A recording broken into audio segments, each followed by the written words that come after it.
Imagine for a moment that you have this like highly anticipated, incredibly important event coming up. Okay, yeah, I'm picturing it. Right. And you need a new shirt, something that makes you feel, confident and comfortable. Oh, absolutely. The perfect outfit. Exactly. So you walk into the store that is aggressively advertising this revolutionary, quote unquote, one size fits all shirt. Ah, right. The legendary one-size-fits-all. Right. And the marketing is just brilliant. The packaging is sleek. And the salesperson literally looks you in the eye and promises that this garment has been scientifically engineered to be universally perfect for the human form. Wow, that's quite the pitch. It is. So, you buy into the promise, you take it home, you rip open the packaging, and you put it on. Let me guess, it doesn't quite work out. Not even a little bit. The moment you look in the mirror, reality just hits you. The sleeves are like hanging inches past your fingertips. Yeah. The collar is physically choking you. The shoulders are so completely disproportionate that you can barely even move your arms. That sounds incredibly uncomfortable. It's awful. Mm. But in that specific moment, standing there in front of the mirror, you have a psychological choice to make. Right. How do you interpret the fact that it doesn't fit? Exactly. Do you look at your own reflection and think, well, there must be something fundamentally wrong with my body. Like, I must be deformed because I don't fit the universal standard. Which is a terrible feeling. Or do you look at the tag, look at the manufacturer, and realize that the label's just lying? Right. The problem isn't you. Because if you dig deep enough into the origins of that shirt, you'd eventually discover that this supposedly universal garment was, like, meticulously tailored using the exact highly specific measurements of a 6-foot-tall middle-class man from the American Midwest. Yeah, that is a wildly specific baseline. Right. And if you aren't that incredibly specific person, the shirt was never, ever going to fit you. The problem isn't your body. The problem is the invisible baseline. It really is such a clarifying way to visualize that concept of an invisible baseline. Yeah. Because when a highly specific standard is marketed and treated as an absolute universal truth, anyone who naturally deviates from that standard is automatically categorized as abnormal. They're just seen as broken. Exactly. They aren't seen as simply different. They're seen as flawed. Mm. And today, we are looking at how the mental health profession is undergoing this massive awakening to this exact reality. Which is so needed. It really is. We are exploring the framework of multicultural counseling and therapy, which is actively reshaping what it means to be a healer in a really complex, pluralistic society. So welcome to the deep dive. Our mission today is to thoroughly unpack this evolution for you. We really want to get into the weeds on this. Yeah, we're going to explore how traditional psychotherapy, which for decades has been assumed to be this universally helpful, objective medical intervention, how it can actually, unintentionally alienate or misdiagnose people. Or even cause genuine harm. Right, especially to clients from marginalized groups. And it happens precisely because that therapeutic shirt was historically tailored to Western white middle-class values while, claiming to fit absolutely everyone. And before we get fully underway here, it is really important to establish some parameters for our conversation. Yeah, good point. We should set the stage. Because we are exploring clinical frameworks that intersect with some deeply complex, politically charged, sociopolitical realities. Things like systemic oppression, racism, the criminalization of poverty. Right. Historical injustices, ingrained societal biases, all of that. It's heavy stuff. It is. So we want to explicitly state to you, the listener, that we are examining these concepts purely through the lens of the source material on multicultural counseling and therapy, or MCT. We aren't here to endorse specific political ideologies or, take partisan sides on this. Exactly. Our focus is squarely on impartially reporting the concepts provided in the text. We're just trying to understand how these socio-political dynamics fundamentally alter a client's psychological landscape. Right, and how modern therapists are actually being trained to navigate those realities when they're in the counseling room. So to truly understand how traditional therapy might fail a really diverse range of clients, we first have to define what culture even means when you sit down on a therapist's couch. Which brings up this huge foundational debate in the psychological field, right?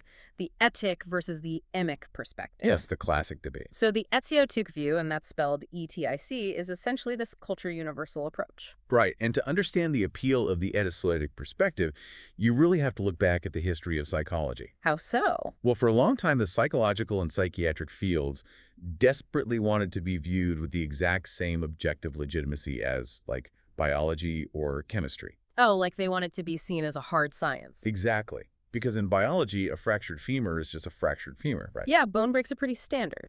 Right, whether you're in New York City or a rural village in Peru, the bone breaks the same way, and you said it the same way.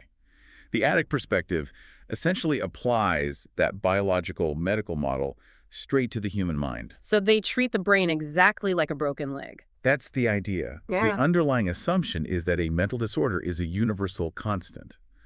Like, depression is just depression. Anxiety is just anxiety. Right. The human brain is a biological organ, and therefore, the treatments, the diagnostic criteria, and the goals of therapy should completely transcend cultural boundaries. I mean, I guess it's the ultimate promise of objectivity, right? It is, yeah. But then you have the Emic view, which is EMIC. And the Emic perspective argues that culture isn't just this colorful backdrop to a person's life. No, not at all. It's actually the very operating system through which mental health is experienced, perceived, and even manifested. The Emic formulation suggests that trying to separate the human mind from its cultural context is, well, it's like trying to separate a fish from water. It just doesn't work. It really doesn't. How a person physically experiences emotional distress, or how they define what it even means to be healed and who they deem appropriate to seek help from, all of that is deeply dependent on their cultural values. And so multicultural counseling and therapy, MCT, steps directly into this tension between the two. It does. MCT doesn't just throw out the universal stuff completely, but it defines itself as a process that aggressively balances those universal strategies with culture-specific realities. So it's kind of walking a tightrope. It is. It requires a therapist to recognize that the person sitting across from them has universal human needs, yes, but they also have group identities and individual experiences that have to be integrated into the treatment.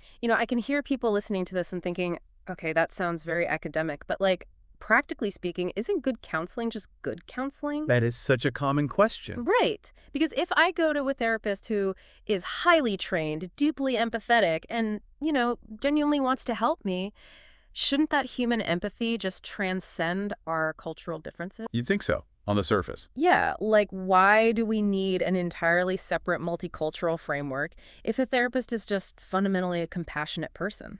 That is perhaps the most common initial reaction to this topic when people first encounter it. Really? Oh, yeah. It stems from what the field calls the colorblind fallacy. The notion that good counseling is just good counseling assumes that our definition of what makes counseling good is completely neutral. Going back to the invisible baseline. Exactly. Traditional therapy is actually loaded with these deeply ingrained, completely unexamined cultural values. Give me an example of that. Well, consider a phenomenon observed in clinical research known as the YVI syndrome. YVIS. Yes. Historically, traditional psychotherapists have shown a marked, often unconscious preference for working with clients who fit the YAVI acronym. Okay, break that down for me. It stands for clients who are young, attractive, verbal, intelligent, and successful. Young, attractive, verbal, intelligent, and successful. I mean, that sounds less like a patient profile in a medical setting and more like, the casting criteria for a reality TV show. Right. It does sound incredibly superficial. But let's break down why traditional therapy unconsciously favors those traits, particularly the verbal and intelligent components. Okay, yeah. Why are those two so highly prized? Because traditional Western therapy requires a very specific set of behaviors.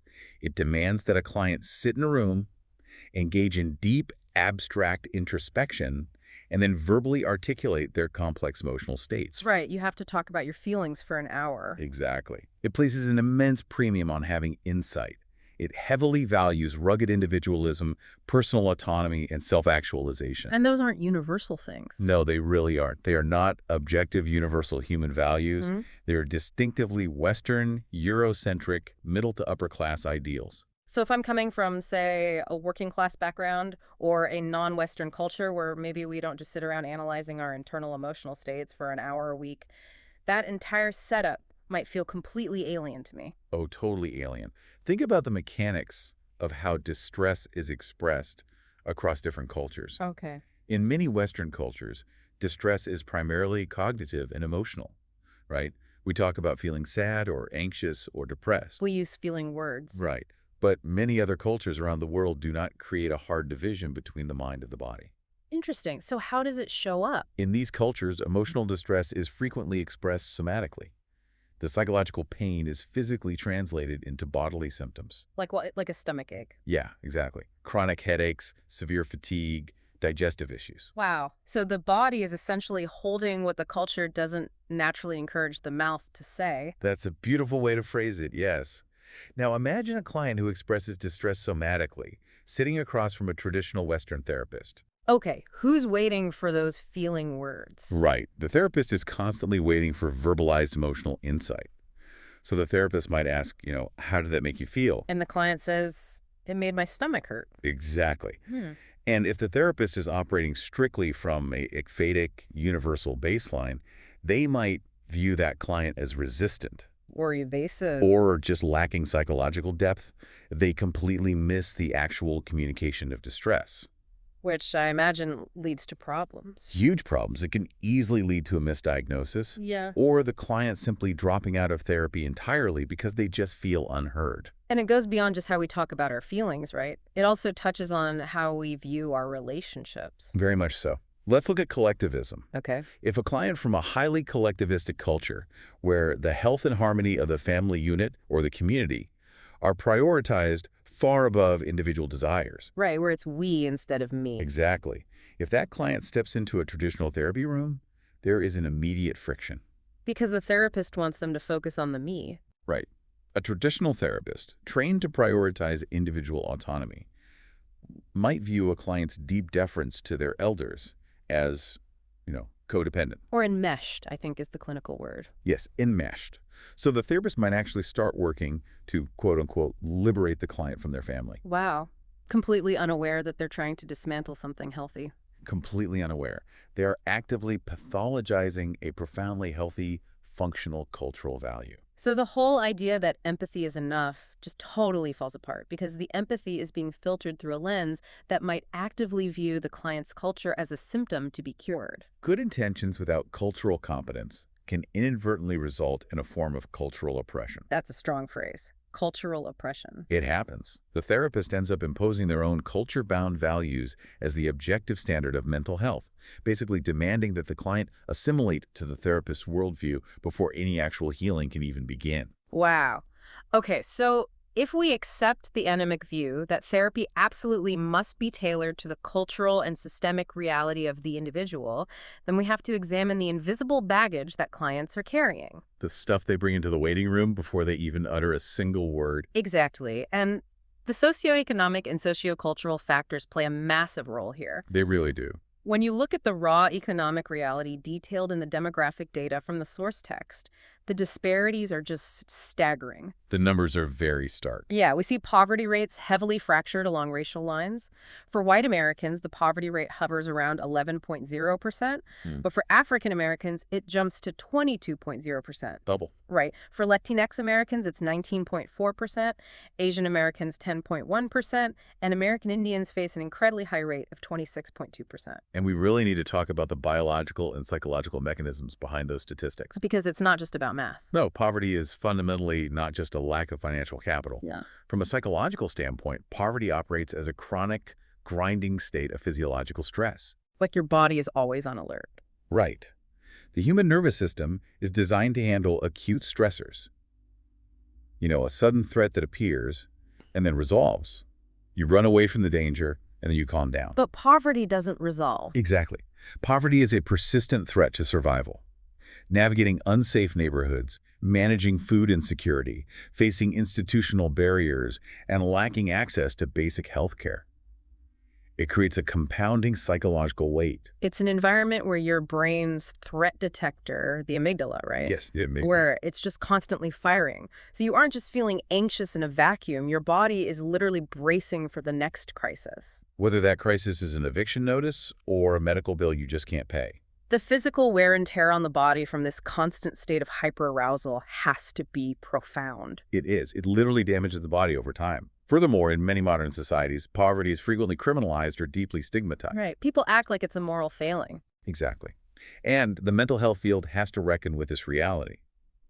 From the perspective of multicultural therapy, if a clinician attempts to treat a client living below the poverty line for generalized anxiety or depression, using only cognitive reframing techniques. Like just telling them to change how they think about it. Right. Essentially just trying to change how the client thinks, without acknowledging that their anxiety is a highly rational, biologically appropriate response to a threatening environment. Then the therapy fundamentally fails the client. It absolutely fails them. And the complexity multiplies when we stop looking at these demographics as isolated categories and start looking at how they overlap. This is where we get into intersectionality. Right. The framework originally pioneered by legal scholar Kimberly Crenshaw.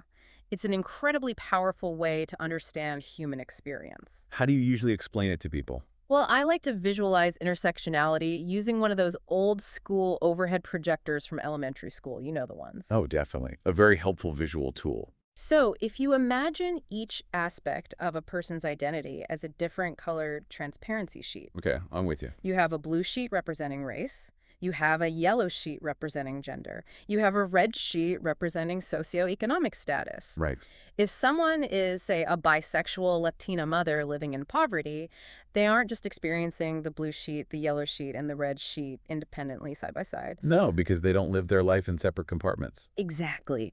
When you stack all those transparencies on the projector and turn the light on, the colors bleed into one another and create a completely brand new overlapping color. Maybe like a dark, muddy green or brown. Right.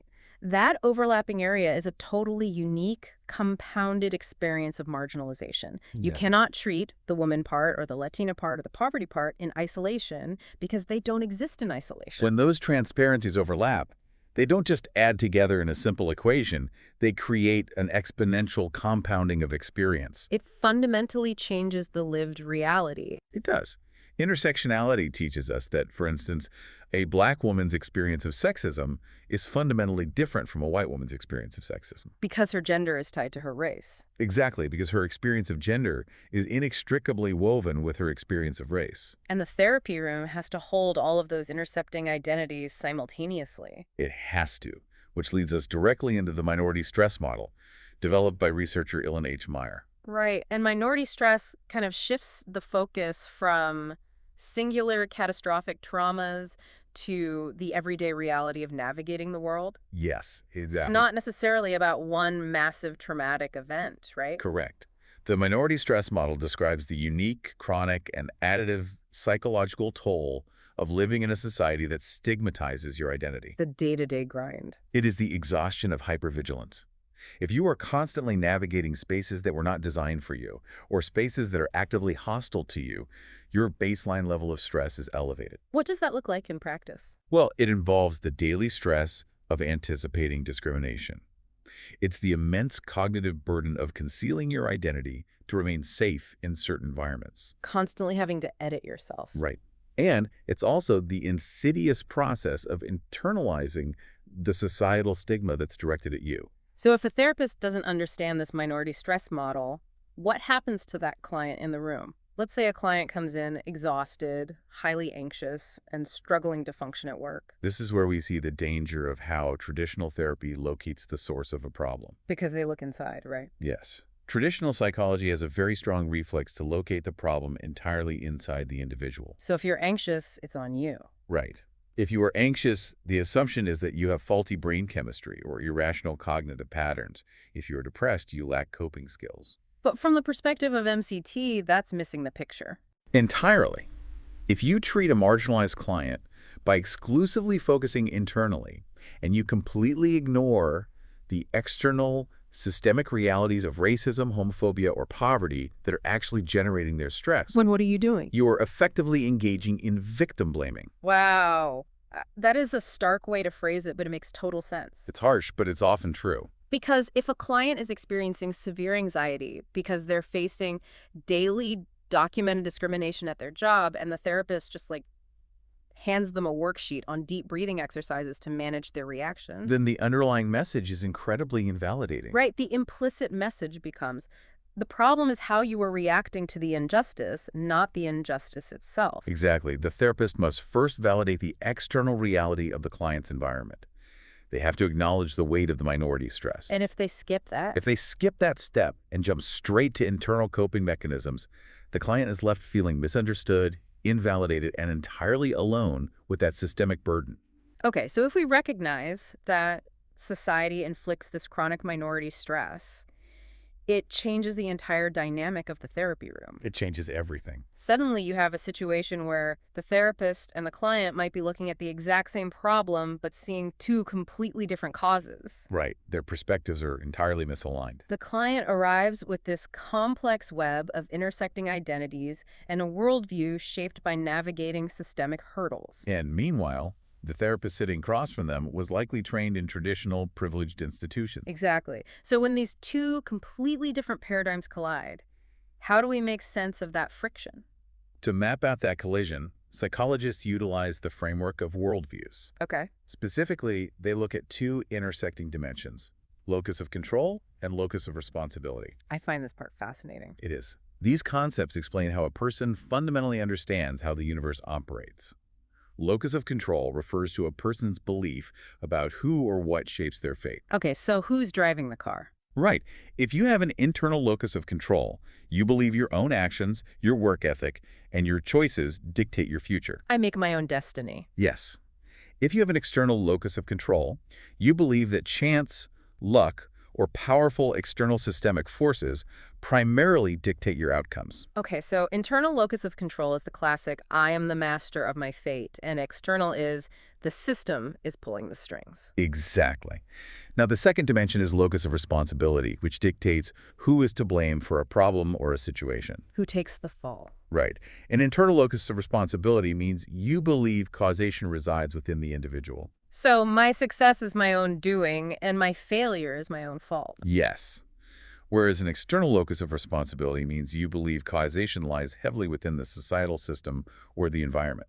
If we map this onto traditional Western therapy, it seems pretty clear where the baseline sits. Oh, very clear. I mean, Western culture, especially American culture, is just obsessed with that pull yourself up by your bootstraps mentality. Traditional therapy is the absolute embodiment of an internal locus of control and an internal locus of responsibility.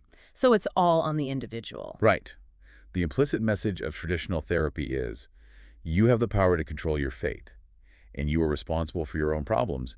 Therefore, you inherently possess the power to change them. Which sounds empowering until you realize it's not always true. Exactly. Let's apply this to a marginalized client. Yeah. Because of their actual lived experience with systemic oppression, they might rightfully hold an external locus of control and an external locus of responsibility. Because they've seen the system hold them back. Yes. They accurately recognize that systemic bias controls a significant portion of their professional or personal fate, and that systemic inequality is causing many of their daily struggles. And there are also clients who might hold a mixed worldview, right? Like someone who is highly driven but recognizes the barriers. Yes, that is often categorized as an internal control, external responsibility worldview. And that's pretty common. It's highly adaptive for marginalized individuals. Their mindset is essentially, I am a capable, resilient, internally driven person, but I am fighting against a biased external system that is responsible for creating arbitrary barriers. The friction here is just palpable. You can feel it when they walk in the room. Let's play this out. Say you have a therapist who operates strictly from that traditional you make your own luck mindset, and they are working with a client who recognizes systemic barriers. Okay, a recipe for disaster. Right. The client comes in and says, I was passed over for a promotion again because the corporate culture at my firm is deeply biased. Which might be entirely factual. But the therapist, filtered through their own internal responsibility lens, might interpret that statement as the client deflecting blame. Or playing the victim. Right. Or refusing to take personal accountability for their career trajectory. That happens frequently, and it is incredibly damaging. The therapist essentially pathologizes the client's highly accurate assessment of their own reality. Because the therapist can't see the system. Right. And this dynamic is driven by a concept known as ethnocentric monoculturalism. That's a mouthful. Ethnocentric monoculturalism. It is, but it's a vital concept. It's the invisible veil of dominant cultural superiority. How does that veil work? It is the unquestioned, often unconscious assumption that the dominant group's values, communication styles, and worldviews are simply objective reality. Or just the right way to be. Exactly. And any deviation from that is automatically viewed as inferior or abnormal. And when you take that ethnocentric monoculturalism and you combine it with the brutal reality of historical trauma, the divide between therapist and client deepens even further. It becomes a chasm. We aren't just talking about abstract philosophical differences here. We are talking about institutional history. History is always in the room. Always. You cannot discuss multicultural therapy without addressing the profound historical breaches of trust committed by medical and psychological institutions against marginalized communities. The trust is just broken. Yes. The legacy of things like the Tuskegee syphilis study, where the U.S. government deliberately left black men untreated for decades to study the disease. Which is horrifying. Or the forced sterilization programs targeting Native American and Latino women. And these aren't ancient myths. No, these events happened within living memory. They impacted the grandparents and parents of the people sitting in therapy today. So when you understand that history, a marginalized community's deep mistrust of medical and psychological institutions isn't paranoia. Not at all. It is inherited, deeply rational wisdom. It is entirely rational. There's a powerful anecdote that often circulates in multicultural training involving Dior Vargas. The mental health activist. Yes, a prominent Latina mental health activist. Okay. She has spoken about her experience seeing a traditional therapist during college. What happened? Well, she was discussing a complex family dynamic and a struggle she was navigating with her mother. Her therapist, operating from a staunchly Western individualistic framework, advised her to simply, quote-unquote, stand up to her mother and assert her independence. Which, in Western psychology, is considered a standard, healthy milestone. Right, individuation. Asserting boundaries, breaking away from the parental unit, we celebrate that. But Vargas described feeling profoundly disrespected by that advice. The therapist completely misunderstood the collectivistic nature of Latino families, where the family unit is deeply integrated, and respect for elders is a foundational cultural pillar. It's not something you just sever. Exactly. By flippantly telling her to sever that dynamic and stand up to her mother, the therapist proved they had no understanding of the cultural stakes involved. I imagine that ruined the relationship. It made Vargas feel entirely misunderstood and ultimately led to a rupture in the therapeutic relationship. She felt she couldn't trust them. Let me explore a common scenario that might arise from all this mistrust we're talking about. Sure, go ahead. Let's say a client of color comes into a session with a white therapist. Because of the historical trauma, the systemic oppression, and the entirely rational mistrust we just discussed, the client arrives highly suspicious. Very common. They are guarded, they are giving one-word answers, keeping their cards close to their chest, and essentially just playing it cool. They're protecting themselves. Right. Now, traditional therapy relies heavily on vulnerability to function. So, doesn't the therapist need to challenge that extreme defensiveness? A traditionalist would say yes. Isn't that armor something the therapist needs to break down in order to actually do the work? This requires a massive shift in clinical perspective. Okay, how so? Because to a traditional therapist, a client who is guarded, quiet, or seemingly detached is quickly labeled as resistant, uncooperative, or lacking insight. They're seen as difficult. Right. But a culturally competent therapist is trained to look at that exact same behavior through the lens of survival. Yes. The behavior of being guarded, what some historical literature referred to as the Uncle Tom syndrome, where an individual appears docile or agreeable to avoid triggering a threat from the dominant group, it is not a pathology that needs to be cured. It's an emotional Kevlar vest. It is highly adaptive survival armor. If an individual has lived their entire life in a society where revealing their true thoughts, anger, or vulnerabilities to a member of the dominant group could realistically result in loss of employment, physical violence, or institutional punishment. Then, yeah, they learn to mask their authentic self. Exactly. They present the dominant group with a safe facade, and they save their vulnerability for their own community. That makes total sense. So when a marginalized client is guarded with a therapist from the dominant culture, a culturally competent therapist recognizes this as a sign of healthy psychological adaptation. Not paranoia. Not paranoia at all. And the therapist does not try to aggressively tear off the armor. What do they do instead? Instead, the therapist understands they have the burden of proving they are safe enough for the client to lower the armor voluntarily. The therapist has to earn it. That's a huge distinction. Now, we've spent a lot of time discussing these massive systemic worldview collisions. We have. But it's crucial to acknowledge that the damage done in a therapy room isn't always some dramatic, table-flipping confrontation. Oh, rarely. More often than not, it is a slow erosion of trust through subtle, everyday invalidations. Which brings us to the concept of microaggressions. Yes, microaggressions. They are often referred to as the daily paper cuts of oppression. The paper cuts. Exactly. They are the subtle, everyday slights, put-downs, invalidations, and insults directed toward socially devalued groups. And they can happen in therapy, too. All the time. What makes them so insidious in therapy is that they are frequently delivered by well-intentioned people who are entirely unaware of the hidden, demeaning messages they are communicating. So they don't even know they're doing it. Often, no. The clinical framework generally categorizes them into three types: micro-assaults, micro-insults, and micro-invalidations. Let's clearly define those because I think people get them mixed up. Good idea. A microassault is the most overt of the three. It's conscious and deliberate, like using a racial slur or purposefully displaying a discriminatory symbol. Right, it's the old-fashioned bigotry we easily recognize. Exactly.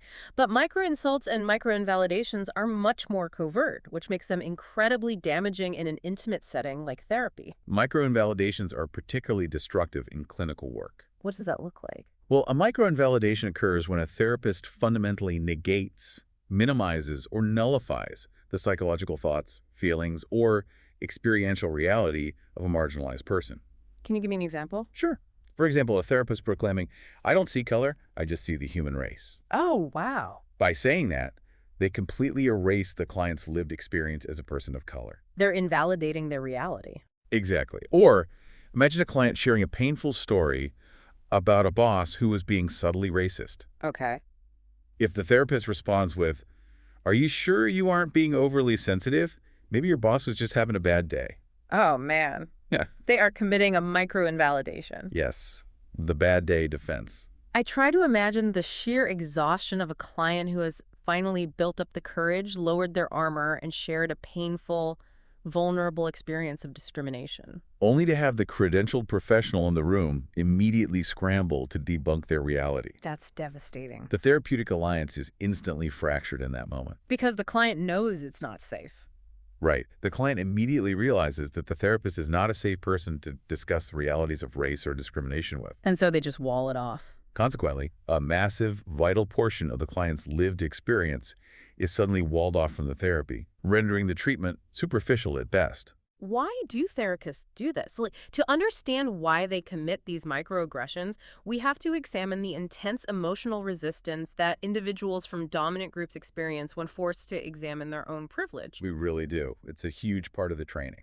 The clinical texts exploring multicultural training provide incredible psychological case studies on this exact resistance. The student reactions are fascinating. Yeah, they document how actual graduate students react to reading literature about systemic oppression and unearned privilege. It is fascinating to look at the vastly different ways people process the exact same information. Let's talk about some of those reactions. Let's do it. Let's look at a few of these documented reactions. First, there is a white female student who responds to the reading with intense anger and fierce nationalism. A very strong defensive response. Very strong. She attacks the authors, calling them hate mongers and accusing them of weakening our nationalism. She literally writes a response saying, "If you don't like it here, leave my country." From a psychological perspective, this is a textbook display of extreme cognitive dissonance and emotional resistance. How so? Like, what's happening in her brain? Well, her core worldview, the belief that she lives in a pure meritocracy and that she's inherently a good person disconnected from any oppressive systems, is being directly challenged by the data. It's shattering her reality. Exactly. Rather than tolerate the profound discomfort of that realization, her ego goes on the offensive to protect itself. By attacking the messenger. Yes. She utilizes exclusionary language saying, "my country," which unconsciously implies that the nation belongs exclusively to the dominant group. And that marginalized individuals are merely ungrateful guests who should leave if they complain. Right. It's a way to restore her equilibrium. Then you have the reaction of a white male student. He is also defensive, but he deploys a completely different psychological tactic. intellectual whataboutism. The intellectualization defense. Right. He argues racism is a part of every single society, not just the U.S. Minorities are equally racist against majorities. His cognitive resistance takes the form of dilution. Dilution. Yes. By intellectualizing the issue and arguing that everyone does it everywhere, he is attempting to completely absolve himself of any personal reflection or systemic complicity. So if everyone is guilty, no one is guilty. That's the subconscious logic. Yeah. If everyone is guilty, then no one is truly guilty, and therefore I don't have to change how I operate. The contrast becomes incredibly stark when you look at the reactions of students of color reading the exact same material in the exact same class. It's a completely different experience. Yeah, a Latina student in the cohort expresses a profound sense of relief. She states that the text finally validated her lifelong experiences and made her realize, I'm not crazy. That specific phrase, "I'm not crazy," is deeply revealing. Because she's been told she was. Right. It highlights just how frequently her daily reality of discrimination has been gaslit or dismissed by the dominant culture through the exact micro-invalidations we just discussed. So finding academic validation of her lived experience provides an immense psychological release. It's like taking a deep breath for the first time. And finally, an African-American male student reports feeling a sense of liberation.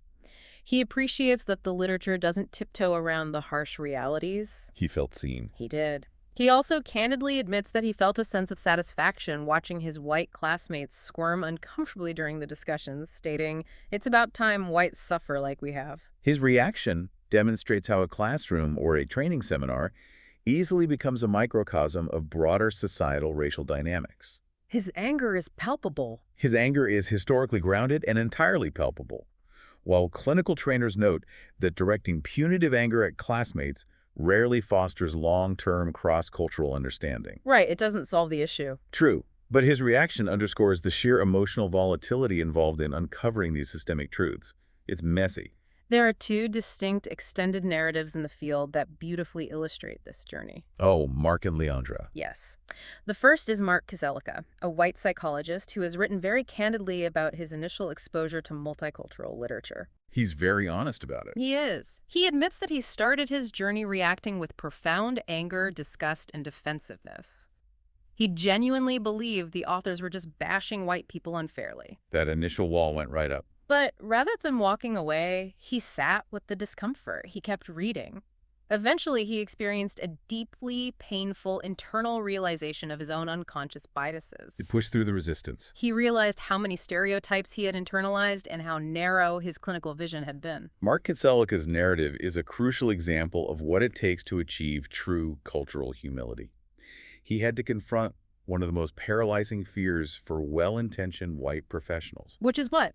The terror of discovering they might harbor racist biases.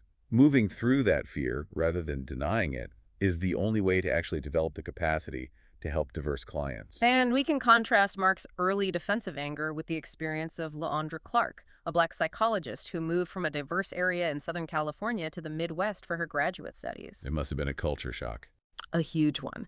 She found herself completely isolated in a cohort that had almost zero exposure to racial diversity. She felt invisible. Until she read the book.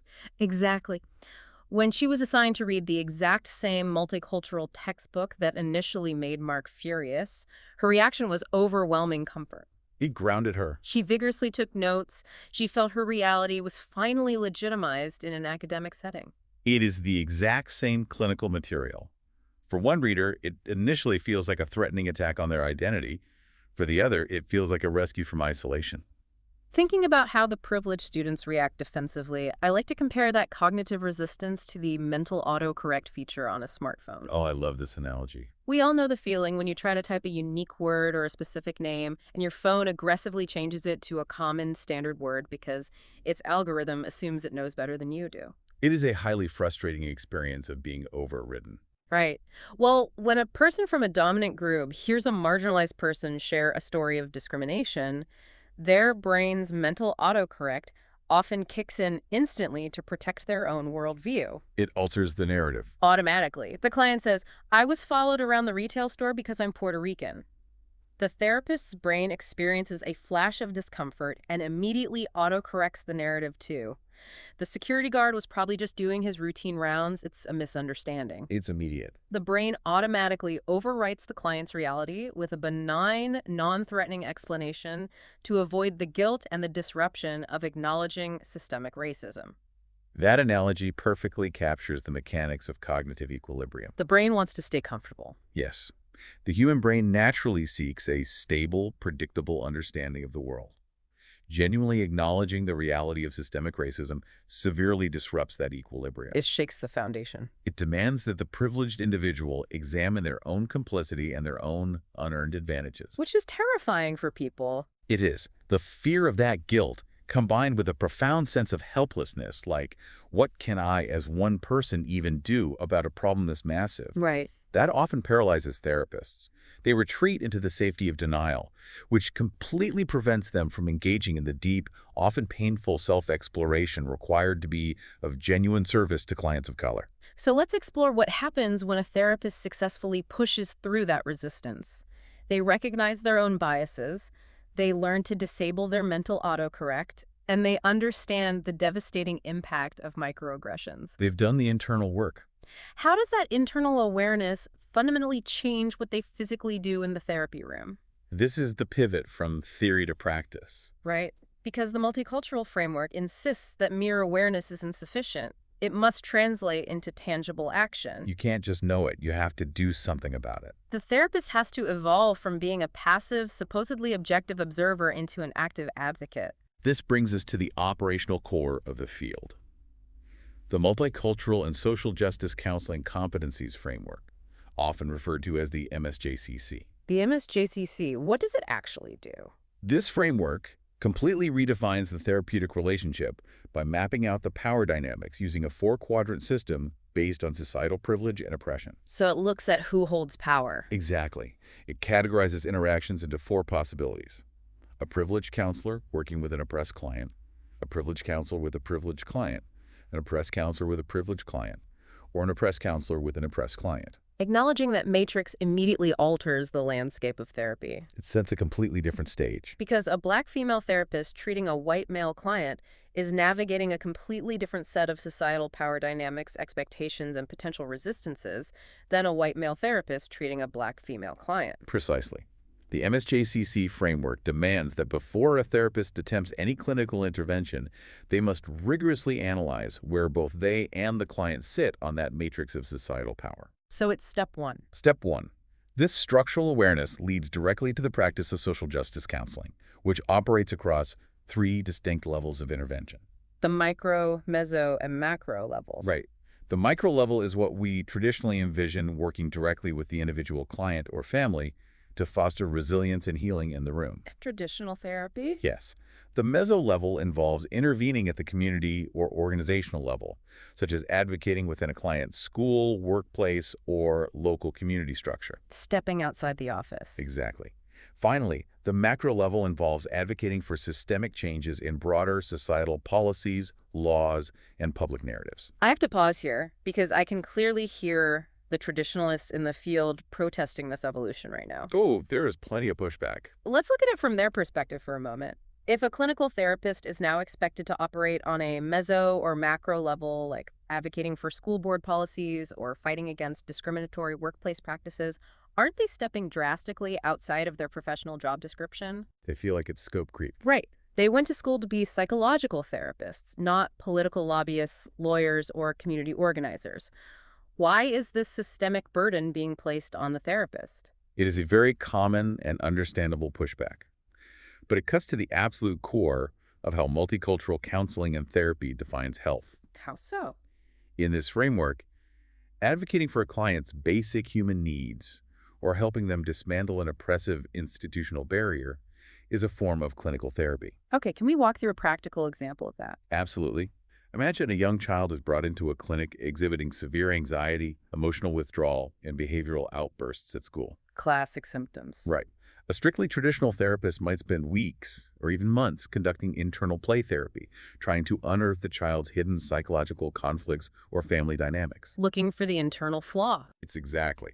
However, a therapist operating from a social justice framework might investigate the environment and discover that the child's school is severely underfunded, The teachers are utilizing culturally biased disciplinary practices against this specific child, and the family is concurrently facing an unjust eviction from their apartment. Wow. Well, in that context, the child's severe anxiety isn't a pathology at all. Not in the slightest. It is a completely normal, biologically sound reaction to a highly abnormal, unstable, and threatening environment. Exactly. If the primary root cause of a client's psychological distress is an ongoing environmental or systemic injustice, then attempting to treat only the internal emotion while entirely ignoring the external reality is a profound failure of care. Because you're just putting a Band-Aid on a bullet wound. Yes. In this scenario, the most effective therapeutic intervention might actually be on the meso or macro level. Like calling the school. The therapist might need to consult directly with the school administration to challenge their biased disciplinary metrics, or they might need to connect the family with dedicated legal aid to fight the eviction notice. The central tenet of MCT is that you simply cannot separate the health of the individual psyche from the health of the society it inhabits. You just can't. Operating in this way requires a fundamentally different posture from the clinician, though. They are no longer the detached, omniscient doctor dispensing wisdom from behind a desk. The hierarchy is dismantled. And this introduces a concept that is perhaps the most vital takeaway from all of this evolution: cultural humility. My favorite topic. The field specifically contrasts cultural humility with the older concept of cultural competence. The shift from competence to humility is profound. For a very long time, the highest goal in the field was achieving cultural competence. Which sounds like a good thing. It does, but the subtle problem with the word competence is that it implies a final destination. Like you crossed a finish line. Exactly. It suggests that if a therapist reads a sufficient number of textbooks, attends the right diversity seminars, and memorizes a rigid checklist of cultural traits, such as, how Latino families operate or Asian American communication styles, they have successfully mastered the topic. They receive a certificate, they consider themselves culturally competent, and the learning process effectively ends. It treats culture like learning a new software program. Once you figure out the drop-down menus, you're certified, and you never have to question your proficiency again. But human beings and human cultures are infinitely complex, fluid, and constantly evolving. You cannot capture a person's lived experience on a static checklist. Because everyone is different. Cultural humility moves the profession away from that checklist mentality. Humility is not a destination. It is an ongoing, lifelong way of being. How does that look in the room? It requires the therapist to actively dismantle the traditional power dynamic of the room. They must surrender the comfortable position of being the all-knowing expert. Because they aren't the expert on the client's life. Exactly. They have to operate from the profound, foundational realization that the client is the ultimate, undisputed expert on their own life, their own intersecting identities, and their own cultural journey. It is a radical shift toward an other orientation rather than a self-focus. It's the therapist walking into the room and essentially saying, I have extensive clinical tools regarding neurobiology and emotional regulation, but you hold the singular map to your own reality. And I cannot read that map without your guidance. Let's look at it together. It is the ultimate, necessary antidote to ethnocentric monoculturalism. Practicing cultural humility requires immense vulnerability from the clinician. Because they have to admit they don't know everything. It demands a willingness to comfortably admit ignorance, an eagerness to learn from the client, the courage to genuinely apologize and self-correct when they inevitably commit a microaggression. Because they will make mistakes. They absolutely will. Yeah. And a commitment to relentless, ongoing self-reflection about their own evolving biases. So when we step back and look at this entire journey, what does this profound evolution ultimately mean for the field and for us? It's a total paradigm shift. We have traveled from the historical, often damaging failings of a one-size-fits-all medical model. We've examined the heavy compounding burdens of intersectionality and chronic minority stress. And we looked at the friction of conflicting worldviews. We've looked deeply at the friction caused when vastly different worldviews collide in the therapy room, and we've landed on the absolute necessity of cultural humility and active social advocacy. It ultimately means that true psychological healing can no longer be viewed strictly as an isolated individual endeavor. We aren't islands. No. Human beings are fundamentally shaped by the societal waters we swim in. A profession that is genuinely dedicated to mental health and human flourishing can no longer afford to ignore the toxicity of those waters while only attempting to treat the individual fish. That is a remarkably powerful way to frame it, and it brings us to a final thought for you, our listener, to mull over as you transition back into your daily routine. It's a takeaway. Today, we spent a significant amount of time exploring the concepts of locus of control and locus of responsibility.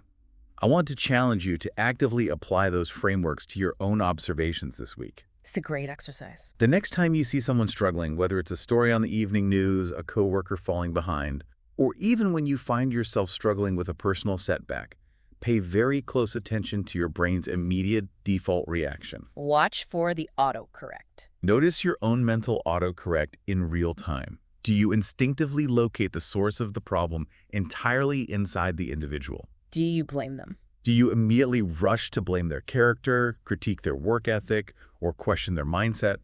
Or do you take a breath, zoom out, and actively look for the invisible systems, the environmental stressors, and the historical luggage that might be surrounding them? It takes practice. It does. Yeah. Actively shifting that single perspective from an internal assumption to an external curiosity might just radically change how you view the entire world. It is a challenging exercise, but one that fundamentally expands our capacity for genuine human empathy. Thank you for joining us on this deep dive. Remember to keep asking the hard questions, always check the tags on your universal shirts, and never stop being a lifelong learner. We will see you next time.